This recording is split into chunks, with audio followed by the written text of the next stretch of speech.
Oke, bismillah. Assalamualaikum warahmatullahi wabarakatuh. Bismillahirrahmanirrahim. Alhamdulillahirabbil alamin. Wa bihi nasta'inu ala umurid dunya waddin.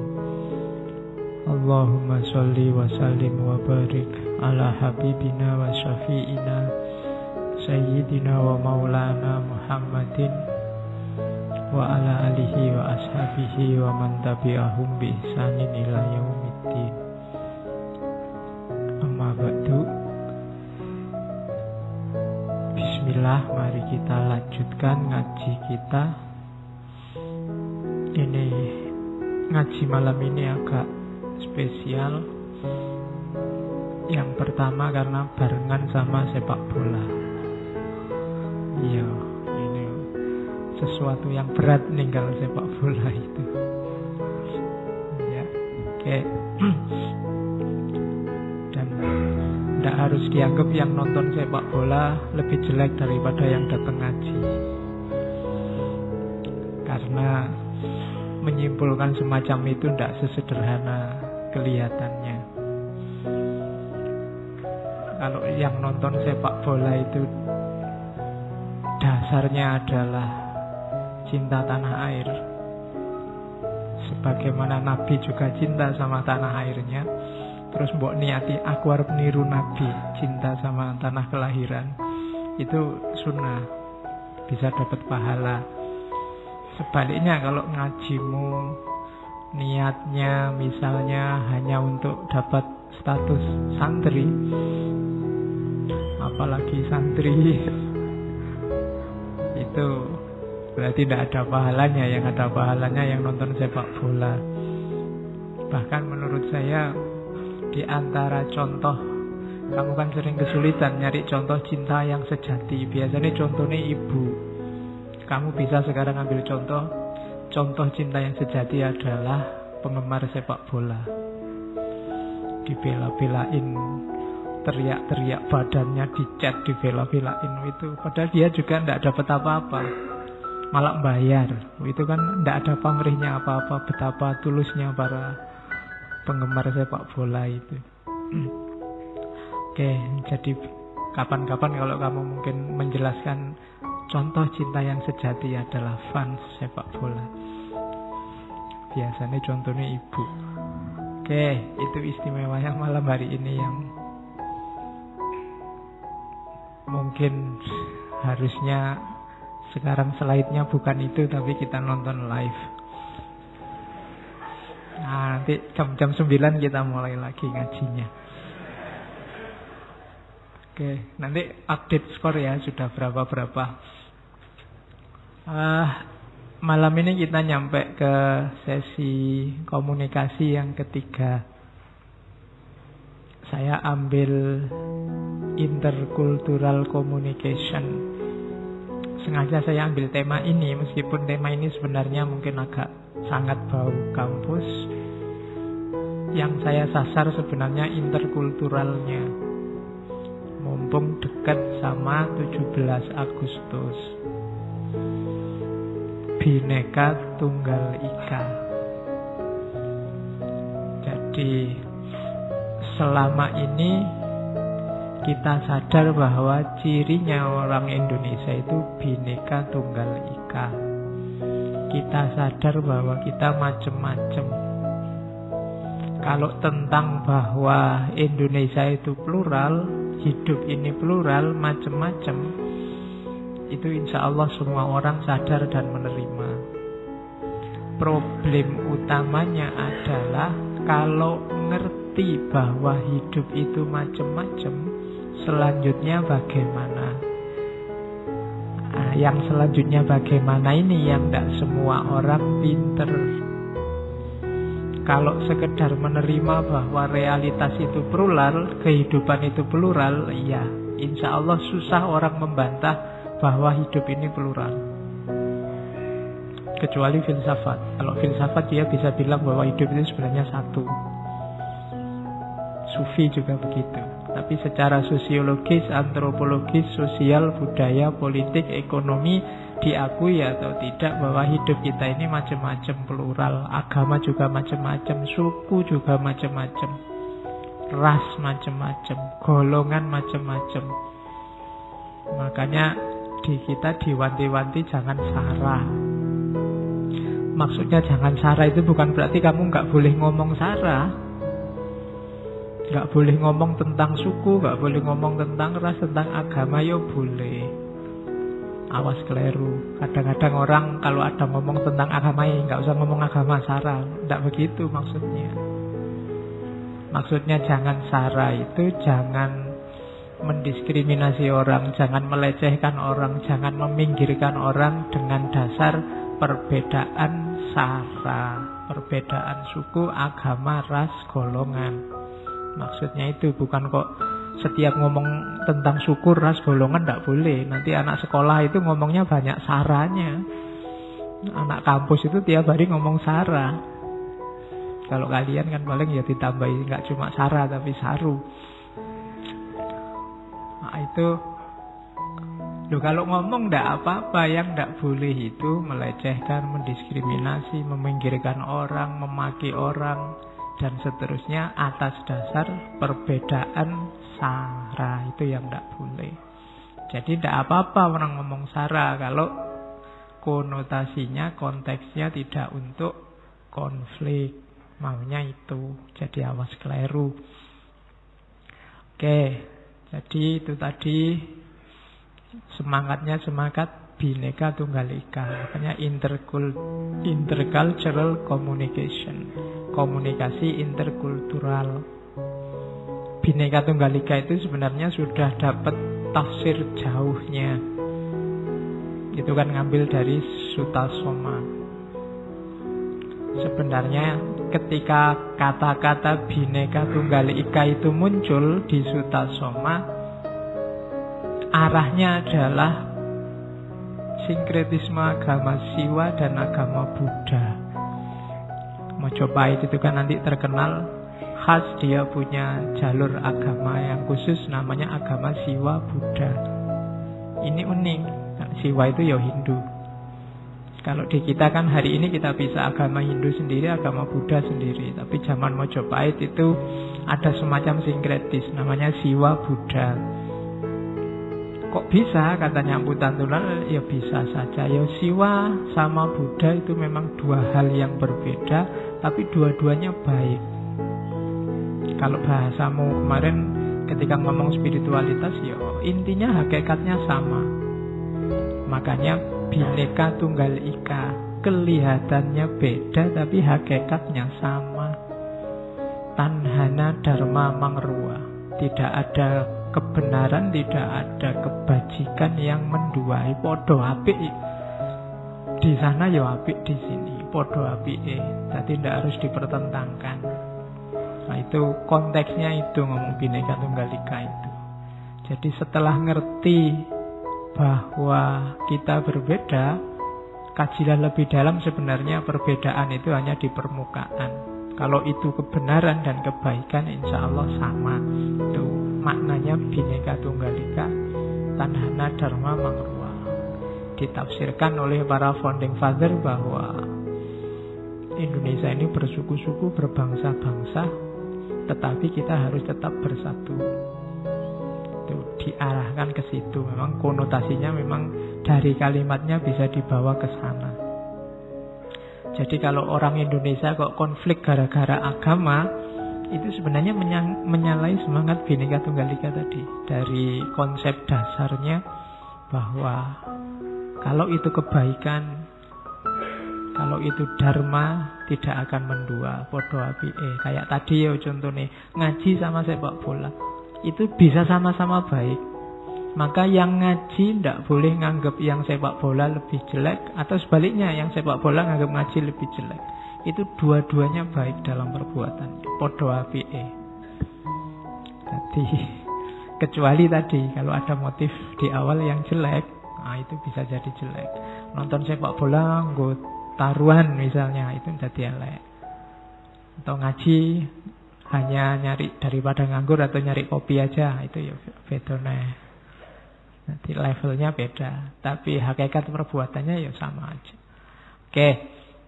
Jadi itu, makanya kita butuh kelanjutannya. Kalau memang benar kita beda-beda, selanjutnya bagaimana?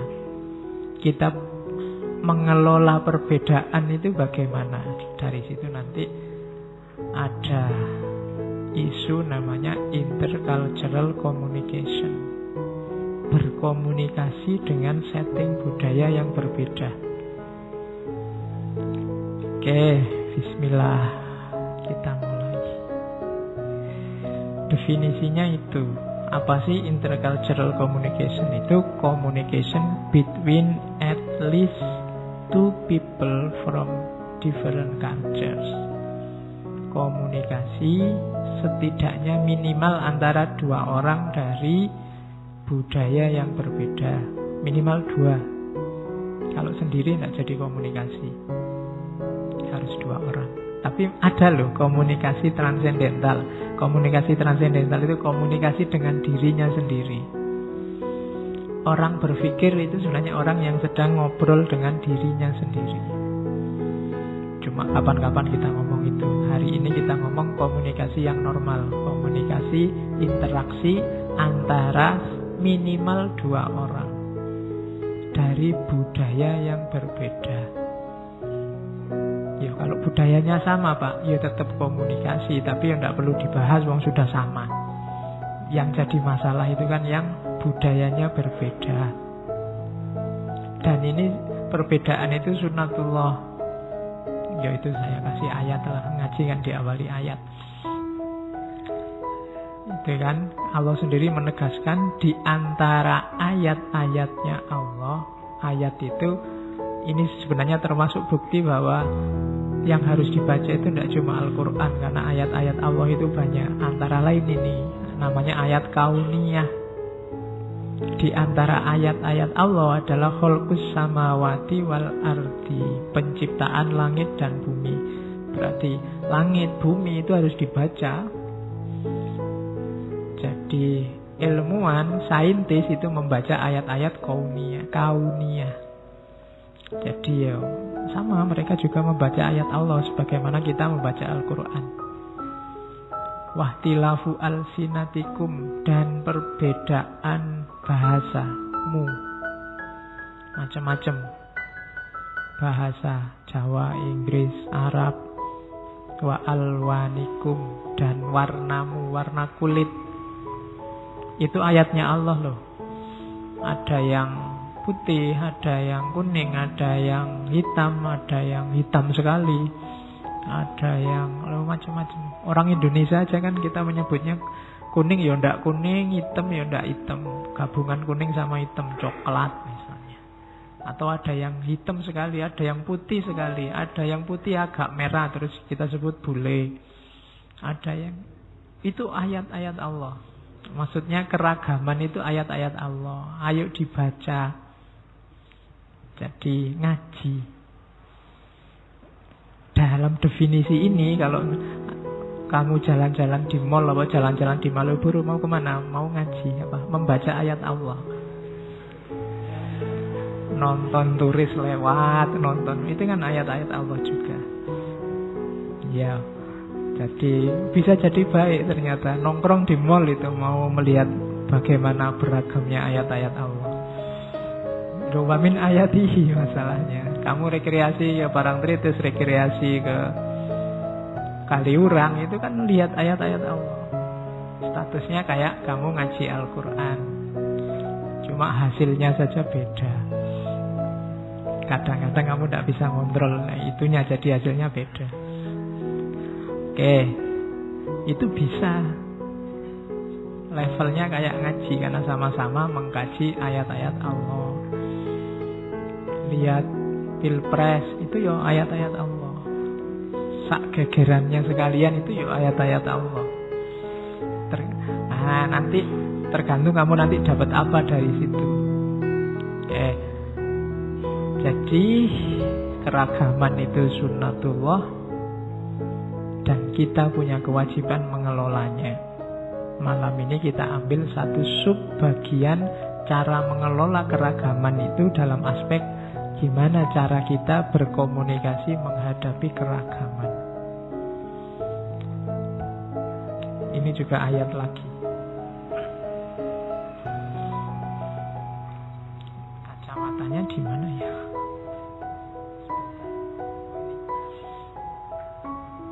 Oke. Silahkan dibaca sendiri. Ini ayatnya populer sekali. Al-Hujurat ayat 10, Luqman 18, Al-Ma'idah ayat 5, 1. Ya. Tambahi siji penampo. Yang Hujurat itu biasanya dipakai dalil untuk teman-teman yang pacaran. Ya, inna khalaqnakum min dzakarin wa unsa wa ja'alnakum syu'uban wa qabaila lita'arufu. Untuk ta'aruf. Jadi kalau pacaran itu haram, kalau ta'aruf ada dalilnya. Nah itu dalilnya Al-Hujurat ayat 10. Jadi jangan pacaran lah ya, ta'aruf saja. Karena sesuai firman Allah, inna akramakum indallahi atqakum. Jadi su'uba wa qabaila tadi, ayat kalimat selanjutnya ini menunjukkan bahwa tidak ada kelebihan. Apakah itu Nusantara sama Arab, apakah itu Barat sama Timur, semuanya selevel. Apakah itu hari ini kan rame Islam Arab apa Islam Nusantara, semuanya selevel. Yang membedakan level bukan statusnya tapi ketakwaannya. Inna akramakum indallahi atqakum. Kamu tidak perlu bangga, saya grupnya Islam Nusantara, oh saya grupnya Islam asli yang dari Arab. Itu tidak bisa dibanggakan. Yang bisa dibanggakan apa? Ketakwaan. Karena inna akramakum indallahi atqakum. Hanya itu saja faktor pembedanya. Siapa yang lebih bertakwa, dia yang lebih dekat sama Allah. Dan tidak usah ayel-ayelan, Allah yang lebih ngerti siapa yang lebih takwa. Makanya kalimat terakhirnya innallaha alimun khabir. Allah itu maha tahu, maha dapat info. Khabir itu tahu yang sangat dalam. Jadi kamu tidak usah gegeran saling nunjuk orang siapa yang lebih takwa, siapa Islamnya yang lebih benar. Allah yang lebih tahu. Cukup kamu berusaha jadi orang yang bertakwa, nanti Allah tahu. Jangan banggakan apapun selain ketakwaan. Nah ini maksudnya ayat itu, cuma kita sering lupa. Bukan karena tidak tahu, tapi saking apale. Ayat ini kan sering kita baca, terlalu sering dibaca sampai apal, sampai seolah-olah kita sudah menjalankannya, padahal mungkin belum. Sama kayak surat Luqman ayat 18. Wala tusair khaddaka linnas. Jangan kamu palingkan wajahmu dari orang lain. Dalam konotasi apa? Sombong. Wala tamsi fil ardi maroha. Dan jangan kamu berjalan di muka bumi dengan menyombongkan diri. Jadi berpaling karena merasa besar. Kamu tidak level. Aku tidak butuh ngomong sama kamu karena kamu masih di bawah. Kamu tidak ngerti apa-apa. Memalingkan wajah dari manusia yang lain, tidak cuma sama orang beriman dong, itu kalimatnya sama nas. Kamu sombong di depan siapapun dilarang oleh Allah. Wala tamshi fil ardi marofa, apalagi jalan dengan sombong. Jadi sombong itu penyakit yang sangat samar kelihatannya. Kita harus hati-hati. Barang siapa sombong, kadang-kadang disebut dia sedang musyrik, syirik kecil. Sombong itu merasa besar, merasa penting, merasa benar. Itu kayak orang syirik kecil, karena semacam menyaingi Allah. Oke, pokoknya diinget-inget ini rumusnya. Biasanya kalau orang kamu bisa ndak sombong saja, akan mudah jadi memperbaiki akhlakmu yang lain. Tapi kalau sudah merasa sombong susah. Sumbernya hasad, dengki, iri itu biasanya sombong ini. Innallaha la yuhibbu kulla mukhtalin fakhur. Jadi Allah tidak cinta, tidak suka dengan orang yang suka membesar-besarkan diri dalam kesombongan. Ini juga ayat yang sangat sering kita baca, cuma sering juga kita lupakan. Jadi jangan sampai sombong. Yang terakhir, ini rumus-rumusnya kalau dalam Islam, dalam komunikasi interkultur dengan orang lain yang beda budaya. Yang pertama tadi, kita satu level, yang membedakan hanya ketakwaannya. Kemudian jangan sampai kita sombong, merasa lebih bermartabat, lebih mulia. Dan yang terakhir, kunu qawwamina lillahi syuhada'a bil qisti. Allah nyuruh kita adil. Wala yajrimannakum syana'anu qaumin ala alla ta'dilu. Jangan sampai menjerumuskanmu kebencianmu pada satu kaum yang membuatmu tidak adil. Tidak boleh benci pada satu kaum yang mendorong sampai tidak adil. Suka tidak suka, senang tidak senang itu wajar, tapi Al-Quran wanti-wanti jangan sampai suka tidak suka ini, senang tidak senang ini mendorongmu berlaku tidak adil. Meskipun kamu benci misalnya karena menurutmu jelek, tidak pantas, tidak baik, tapi harus tetap adil. Adil itu berarti apa? Berikan haknya, penuhi haknya yang memang harus dia dapatkan. Makanya minggu pertama kemarin waktu komunikasi ada kalimatnya Voltaire, mungkin aku tidak setuju dengan kata-katamu, tapi hakmu untuk ngomong tetap aku bela mati-matian. Nah, itu contohnya, jangan sampai kebencian pada satu kaum mendorongmu untuk tidak adil. Karena tidak suka sama kelompok ini, apapun dari kelompok ini kamu anggap salah. Bahkan urung ngomong bu anggap salah wis. Pokoknya salah kabeh. Ah, itu tidak adil namanya. Sementara yang kamu suka kamu anggap benar terus, itu juga tidak adil. Jadi wala yajrimannakum syana'anu qaumin ala alla ta'dilu. Tidak boleh tidak adil. Nanti ada tagihannya kalau tidak adil. I'dilu huwa aqrabu littaqwa. Kalau tadi yang membedakan level itu ketakwaan, di antara cirinya ketakwaan itu orangnya adil. Semakin kamu tidak adil, semakin kamu jauh dari takwa. Siapapun yang punya karakter tidak adil, ketakwaan jauh dari dirinya. Dan Allah menegaskan wattaqullah. Kalimat terakhirnya sama kayak Al-Hujurat ayat 10. Innallaha khabirum bima ta'malun. Allah tahu yang kamu lakukan. Allah ngerti apapun yang terbersit dalam dirimu, besar atau kecil. Oke ya, jadi rumus kalau dari ayat-ayat ini pembukaan kita. Dalam Islam keragaman itu diakui, manusia itu setara. Silahkan saling memahami karena itu ayat-ayatnya Allah. Jangan sombong, jangan merasa lebih besar, lebih bermartabat, lebih mulia.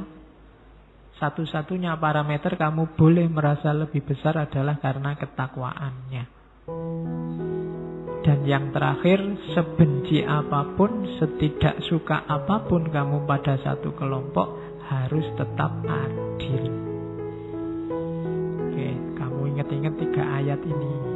Sopo ngerti kamu disuruh ceramah tentang ya pergaulan dengan budaya yang berbeda. Oke, bismillah kita lihat menyikapi keragaman. Yang pertama kita lihat dulu manusianya. Ada tipe-tipe manusia. Ada psikolog namanya Otto Rank. Katanya Otto Rank, manusia itu ada 3 jenis.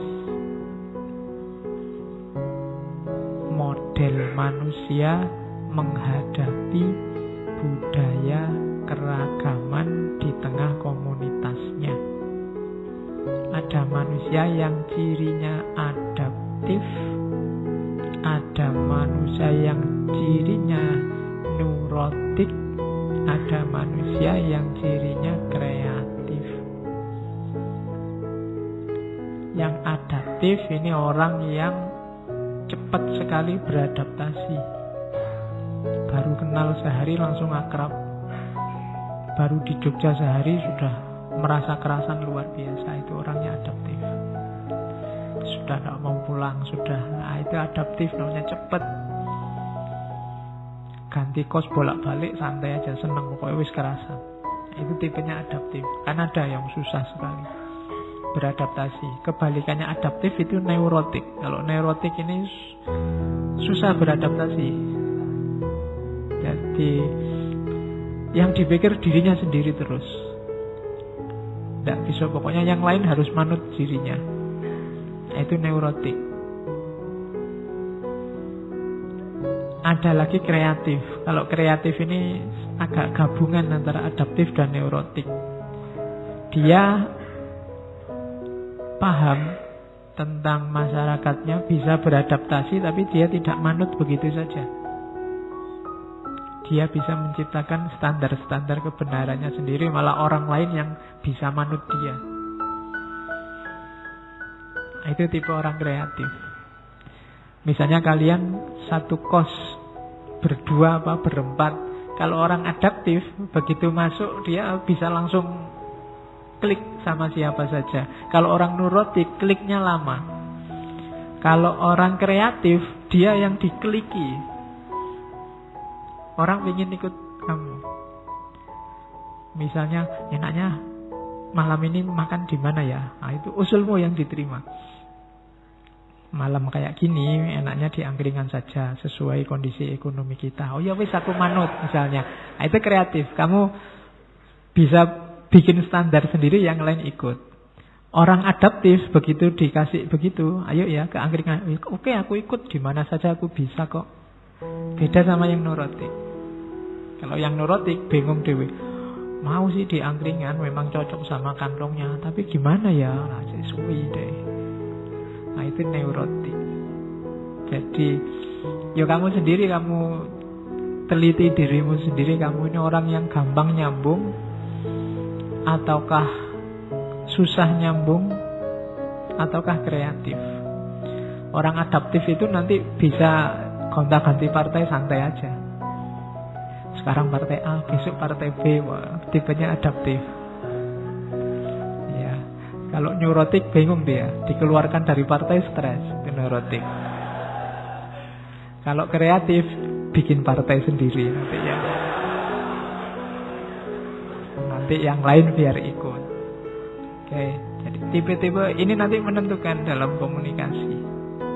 Orang yang adaptif itu cepat tergabung, cepat masuk dalam komunitas dan bisa bergaul dengan nyaman, berkomunikasi dengan lancar. Kalau neurotik biasanya lama. Sudah berpuluh tahun di Jogja masih susah saja. Makan gudeg tidak cocok, makan bakpia tidak suka, makan geplak giginya sakit. Rodo neurotik itu susah. Atau kreatif. Kalau kreatif itu makan gudeg tidak cocok, ya dia bikin versi sendiri gudeg yang kayak Jawa Timuran misalnya. Nah, itu kreatif itu. Jogja suka manis-manis, bikin gudeg yang tidak manis, gudeg yang pahit misalnya. Nah, itu kreatif namanya. Jadi, ya kamu cermati dulu dirimu. Ada di tipe mana? Orang hidup sebenarnya butuh kadar tertentu dari tiga-tiganya. Orang yang terlalu adaptif biasanya nanti hidupnya kayak minggu lalu ya, berada dalam kerumunan. Dia tidak kelihatan. Orang ke utara ikut ke utara, orang ke selatan ikut ke selatan. Di level tertentu dia bisa jadi oportunis. Atau tidak punya identitas. Kehilangan identitas, terlalu cair. Jadi kita butuh bermasyarakat, tapi tetap harus punya individualitas. Kebalikannya orang neurotik. Kalau orang neurotik, dia susah beradaptasi, identitasnya kuat, tapi dia tidak bisa bersosialisasi. Yang dipikir hanya dirinya terus, aku terus. Orang lain dianggap tidak ada. Itu neurotik. Kalau kreatif, ini orang ini bagus. Tapi kalau dia terus-terusan kreatif, nanti jatuhnya juga kehilangan adaptifnya. Perjuangan untuk jadi kreatif terus-menerus itu berat. Karena untuk jadi kreatif kamu harus memulai dari adaptif, tapi tidak kehilangan neurotik. Lahirnya kreatif. Oke, jadi ya kamu cermati mana porsi paling besar dalam dirimu. Seharusnya level-level intelektual kayak kalian adanya di kreatif. Bukan follower, tapi trendsetter. Kalian yang harusnya bikin tren.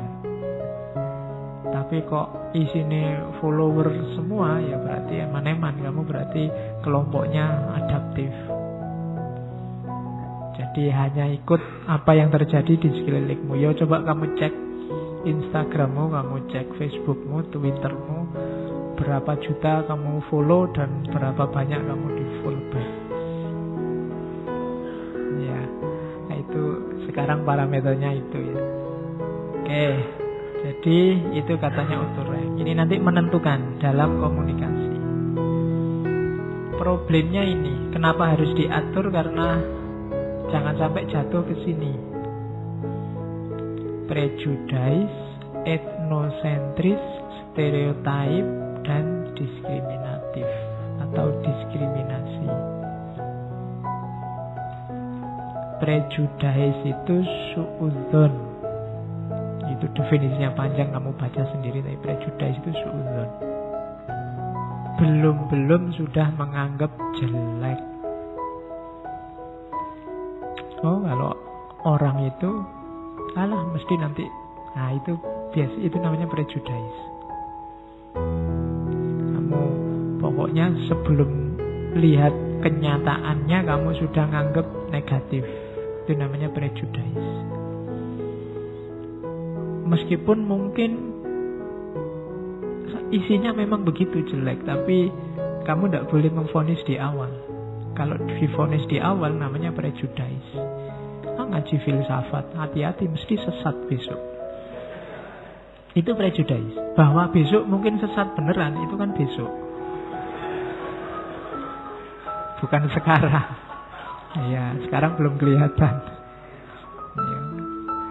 Jadi itu namanya prejudice, tidak boleh. Jadi kecuali sudah ada kenyataannya.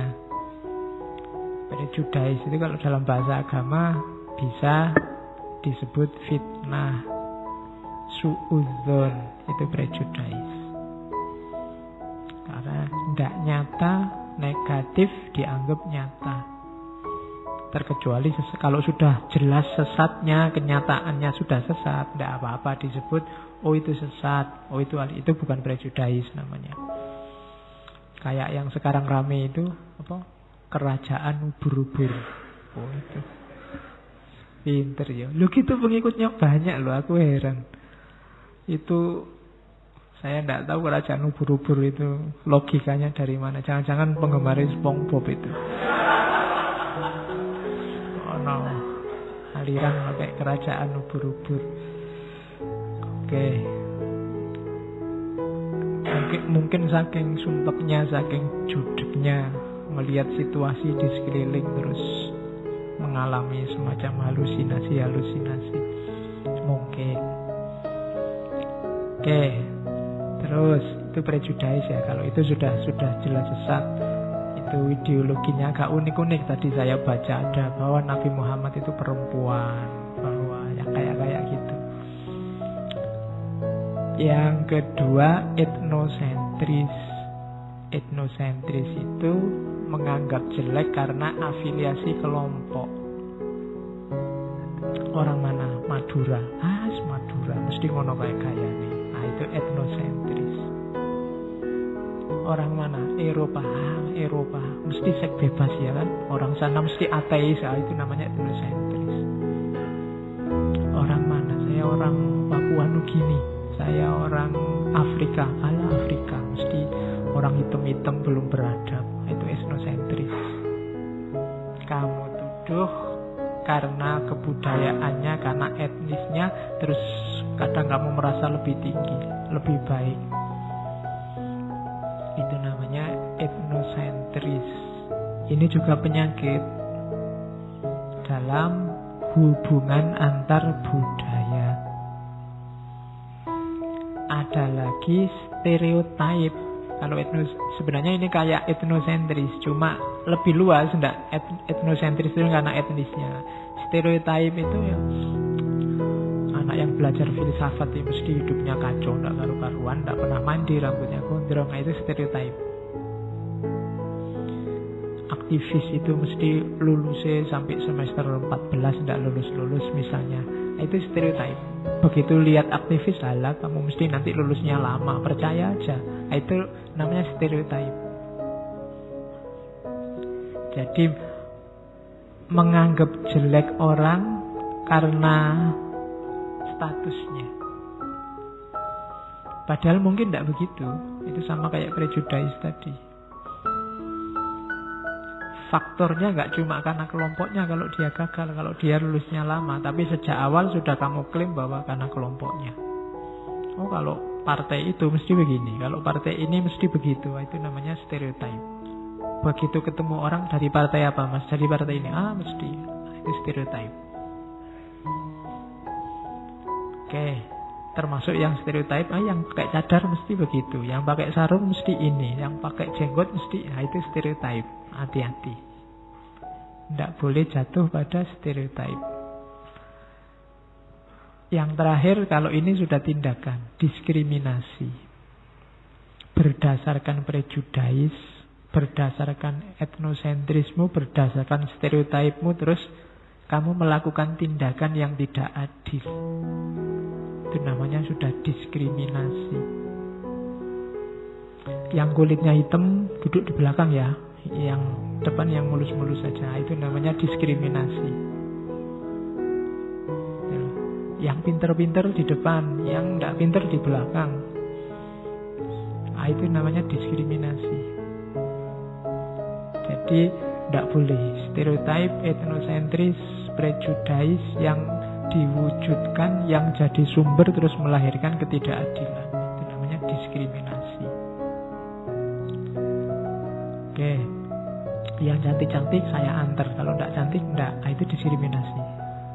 Sama-sama temen ya, kalau sempat ya diantar. Cuma ya kalau ada yang cakep sama jelek sama-sama minta diantar, ya diantar semua gantian. Ya yang cantik dulu, nanti kalau tidak capek ya yang. Oke, itulah gayamu kan ngono. Kalau yang tidak cakep minta bareng mas, aduh ada kuliah tambahan. Itu namanya diskriminasi. Terus ini masalahnya ya. Jadi kenapa kita harus belajar berkomunikasi yang baik. Jangan sampai jatuh ke situ. Kalau kamu tidak percaya, coba ceklah semua konflik sosial yang terjadi pasti diawali dari itu. Pasti ada itunya. Apakah itu konflik antar agama, intern agama, antar budaya, intern budaya, pasti ada unsur awalnya prejudice, etnosentris, stereotip, dan muncul tindakan yang diskriminatif. Oke, terus ini ada teori. Kalau kamu mungkin ada yang tertarik ngangkat skripsi, tesis, disertasi tentang penyakit-penyakit interkultural tadi, ini teori dari namanya Milton Bennett. Biasanya budaya itu, antar budaya kalau bertemu itu diawali dari denial, terus defense, terus minimization, terus acceptance, terus adaptation, terus integration. Yang pertama etnosentrisme, yang terakhir etnorelativisme. Denial itu nolak moh. Jadi misalnya budaya baru masuk, zaman sejarah misalnya agama Islam masuk, diakui apa enggak, awalnya mesti denial, ditolak oleh orang lokal. Entah dengan keras atau pelan-pelan, tapi biasanya denial. Cuma ya pertemuan antara budaya ini kan tidak terelakkan. Kamu nolak pun dia tetap datang. Kamu anti barat, barat tetap datang. Apalagi zaman hari ini teknologi informasi luar biasa, ditolak, denial. Kalau sudah terpaksa harus datang dalam budaya kita, biasanya kalau denial tidak mungkin kita defense. Awas lo ya, jangan sampai terpengaruh, itu defense. Jadi mulai hati-hati. Oke, dia masuk di sini tapi jangan sampai kita dipengaruhi. Terus minimization. Biasanya terus minim, sedikit-sedikit masuk juga budaya luar. Kayak kamu misalnya berdua di kos-kosan dapat teman baru, kamu tidak ngerokok, tiba-tiba dapat teman ngerokok. Itu pertama kan kamu denial. Jangan. Tak tolak sebenarnya, aku tidak mau ngerokok itu, tapi dia bayar juga, akhirnya terpaksa masuk. Biasanya terus kamu defense. Oke lah, punya teman ngerokok, tapi jangan sampai aku ikut ngerokok. Itu defense.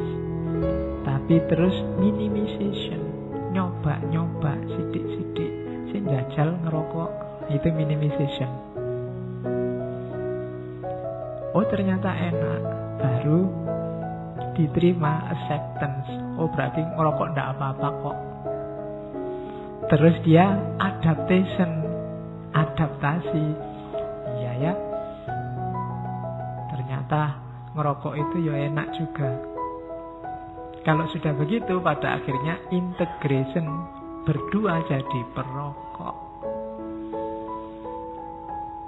Itu kayak apa yang kita tolak-tolak budaya barat misalnya. Begitu masuk, apa ya contohnya budaya barat, pakai baju renang, itu kan masih wow. Itu mungkin awalnya denial. Wah itu budaya rusak. Begitu banyak kolam renang, kamu mulai defense. Iya sih, renang itu penting, sehat, tapi jangan terpengaruh mereka. Jangan pakai baju renang. Kalau pakai baju renang itu auratnya kelihatan semua.